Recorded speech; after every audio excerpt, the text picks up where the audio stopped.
was brought here under false pretenses, Roger. I would never meet with opposing counsel without you, naturally. No, of course not. I'm sure he wouldn't go to the men's room without consulting you. Marler, it was inappropriate of you to conceal the fact that you're representing Spaulding. Yes, and you weren't the only one who kept in the dark, Leo. You see? How can you expect me to make peace with a man so determined to make war on me? Roger, I didn't see your name on any of the court papers. Ross, can I speak with you privately? No, you can't. The point is, your father is not a party to this lawsuit. You're quite correct, of course. Jenna is the one bringing the charges. Didn't it ever occur to you he'd be mildly interested? I think a discussion of my client in her absence is inappropriate. But she doesn't give the orders, does she? I mean, who hired you, Leo? Certainly not Jenna. What does that have to do with anything? Do I have to draw you a picture? I detest domestic disputes in public places. What is wrong with my father helping her? They're seeing each other. If I were involved in a court case, couldn't I count on you? Perhaps if you were suing me. Now, there's a project for you. He is not helping Jenna. He is using her. Ross, you're not making any sense here. You said yourself he's no part of it. So what does he have to gain? Isn't it obvious? He was once president of Spaulding Enterprises. Now he wants it back.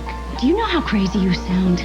My father owns a TV station. Yes, but he no longer owns a senator. He has to compensate somehow. I'll have you know, Marler, I was never no one-man senator. Blake, how long do you plan on being a little girl, anyway? Ever the master of persuasion. Okay, by my count, you are the last one left in here. Go to hell. What do I need hell for when I've got you? If you thought I came here to apologize, think again.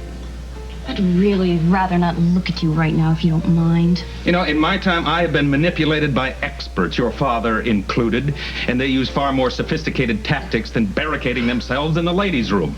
That is not going to get you your desired result. In fact, if seeing me unemployed and looking for semi-legal ways to tap into your trust fund is the desired result, believe me, you are never going to see it. Understood? Oh, right, Ross, that's just what I want. I've always dreamed of a man who could make a living.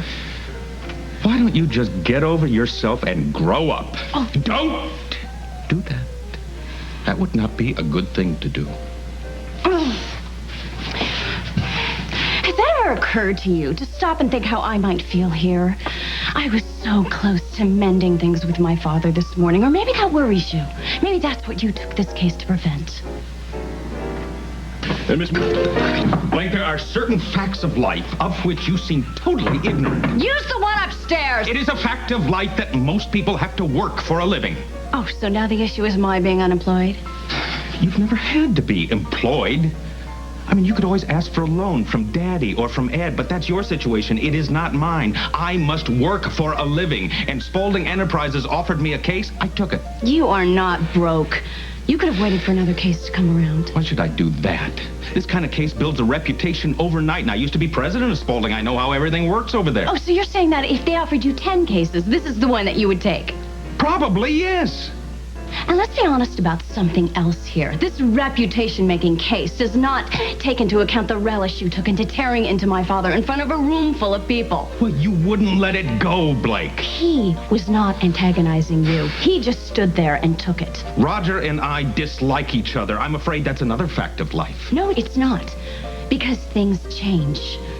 And don't tell me that I'm crazy. Would you look at my mother and father? They used to be at each other's throats constantly. Granted, we're not the one big happy family. Well, wait a minute. Who changed in that relationship? Certainly it wasn't Roger.